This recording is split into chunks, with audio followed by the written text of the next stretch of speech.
สบายดีท่านผู้ชมผักหลัดย้ำใดก็ได้เอาใจใส่ซี่นำพาเห็ดให้ประเทศชาติมีความเจริญก้าวหน้าในทุกด้าน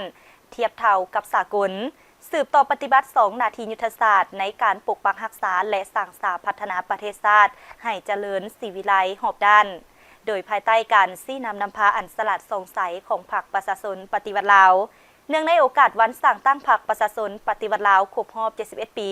ท่านนันทราชแก้วประเสริฐห้องอำนวยการธนาคารการค้าต่างประเทศลาวมหาชนปัจจุบันนี้เป็นธนาคารแห่งสปป.ลาวซึ่งเฮ็ดหน้าที่ติดพันกับการชำระสางสากลโดยเฉพาะเป็นการเฮ็ดธุรกรรมรับชำระให้แก่หัวหน่วยธุรกิจที่นำเข้าส่งออกนอกนั้นยังคุ้มครองติดตามเงินกู้ยืมของต่างประเทศให้กับรัฐบาลลาวในวันที่1 พฤศจิกายน ปี 1989 ทคตล.ได้หันจากสาขาหนึ่งของธนาคารแห่งสปป.ลาวมาเป็นธนาคารธุรกิจและได้เข้าจดทะเบียนในตลาดหลักทรัพย์ลาวซึ่งเป็นธนาคารแห่งทำอิฐที่ได้เข้าจดทะเบียนเป็นบริษัทหรือว่าเป็นธนาคารการค้าต่างประเทศลาวมหาชนปัจจุบันในจำนวนธนาคารเกือบ40ธนาคารในขอบเขตทั่วประเทศทคตล.เป็นธนาคารแห่งเดียวที่เว้าได้ว่ายังเป็นวิสาหกิจของรัฐโดยเฉพาะมีรัฐบาลก็คือกระทรวงการเงินถือหุ้น 60% และคู่ร่วมยุทธศาสตร์ Coffee Break จากประเทศฝรั่งถือหุ้น 10% และอีก 30% แม่นผู้ลงทุนภายในและต่างประเทศปัจจุบันทคตล.มี1สำนักงานใหญ่21สาขา113หน่วยบริการและห้องแลกเปลี่ยนมีตัวแทนบริการเงินด่วนชุมชนหรือ BCAM หลายกว่า700กว่าตัวแทนในขอบเขตทั่วประเทศซึ่งเฮ็ดให้ตารางการบริการของทคตล.สามารถเข้าถึงทุกขอบเขตในทั่วประเทศโดยมีตู้ ATM ก็คือตู้ถอนเงินสดและตู้ CDM ตู้ฝากเงิน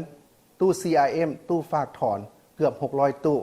ทคตล.ยังมีผลิตภัณฑ์ทางด้านอิเล็กทรอนิกส์มีความหลากหลายเพราะว่าจะเป็น BCL1 เป็นแอปบริการธนาคารทางมือถือที่หลายคนรู้จักค่อนข้างกันดีตัวนี้แม่นเน้นหนักไปลูกค้ารายย่อยถือได้ว่ามีความหลากหลายทางด้านผลิตภัณฑ์นอกจากนั้นผลิตภัณฑ์อื่นๆยังมีผลิตภัณฑ์สินเชื่อสำหรับ SME ก็คือธุรกิจรายย่อยสินเชื่อสำหรับบุคคลสินเชื่อสำหรับธุรกิจและบริการโอนเงินทางภายในและต่างประเทศเฮ็ดให้ทคตล.เป็นธนาคารแถวหน้าสามารถถือครองส่วนแบ่งทางการตลาดที่ใหญ่ที่สุดเมื่อเทียบกับธนาคารธุรกิจอื่นๆอยู่ในลาวทุกการพัฒนาและหันเปลี่ยนของทคตล.แม่นผันขยายปิ่นอ้อมตามวิสัยทัศน์เป็นธนาคารที่เข้มแข็งทันสมัยได้มาตรฐานสากลเพื่อบรรลุวิสัยทัศน์ดังกล่าวทคตล.ได้กำหนดออกเป็น3ยุทธศาสตร์ยุทธศาสตร์ที่1แม่นสร้างความเข้มแข็งให้องค์กรยุทธศาสตร์ที่2แม่นหันเป็นทันสมัยและนำใช้เทคโนโลยีนวัตกรรมใหม่ๆในการดำเนินธุรกิจยุทธศาสตร์ที่3แม่นหันสู่มาตรฐานสากลในการคุ้มครองบริหารและบริการซึ่งบรรดาแผนยุทธศาสตร์ดังกล่าวแม่นได้กำหนดให้ปิ่นอ้อมกับมติกองประชุมใหญ่ผู้แทนครั้งที่5ขององค์คณะพรรคธนาคารแห่งสปป.ลาวและกองประชุมผู้แทนทั่วประเทศครั้งที่12ของพรรคเว้ารวมเว้าเฉพาะแม่นแผนพัฒนาเศรษฐกิจสังคมแห่งชาติ5ปีครั้งที่10แต่2026 5 ปี 2030 พรรคแม่นกำลังอันเข้มแข็งในการนำพาปวงชนลาวทั้งชาติผ่านภาอุปสรรคและสิ่งท้าทายนานาประการเพื่อสร้างตั้งสปป.ลาวให้มีความเป็นเอกราชและประชาธิปไตยอย่างสมบูรณ์ฉะนั้นเพื่อสืบทอดมูลเสื้ออันดีงามนั้นทคตล.จะสืบต่อขยายแนวทางนโยบายและมติคำสั่งของพรรคเข้าในการพัฒนาองค์กรให้มีความเติบใหญ่เข้มแข็งสุมใส่สร้างบุคลากรให้มีความรู้ความสามารถและมีคุณสมบัติศีลธรรมปฏิบัติเพื่อเป็นแหงหลักในการขับเคลื่อนเสาค้ำทางด้านเศรษฐกิจการเงินการธนาคารของสปป.ลาวให้มีความมั่นคงและรุ่งเรืองศรีวิไลตลอดไป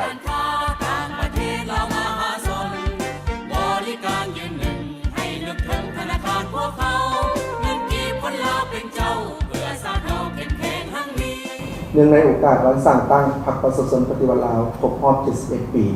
ในนามต่างหน้าคณะผู้บริหารกกตลและพนักงานในครัวระบบขอแสดงความรู้บุญคุณเป็นอย่างสูงมายังการนำภาครัฐพนักงานนักรบและปวงชนลาวทั้งชาติจงมีสุขภาพแข็งแรงสืบต่อปฏิบัติ2หน้าที่ยุทธศาสตร์คือปกปักรักษาและสร้างสรรค์พัฒนาประเทศชาติให้ทางมีเข้มแข็งประชาชนทางมีผาสุขขอขอบใจ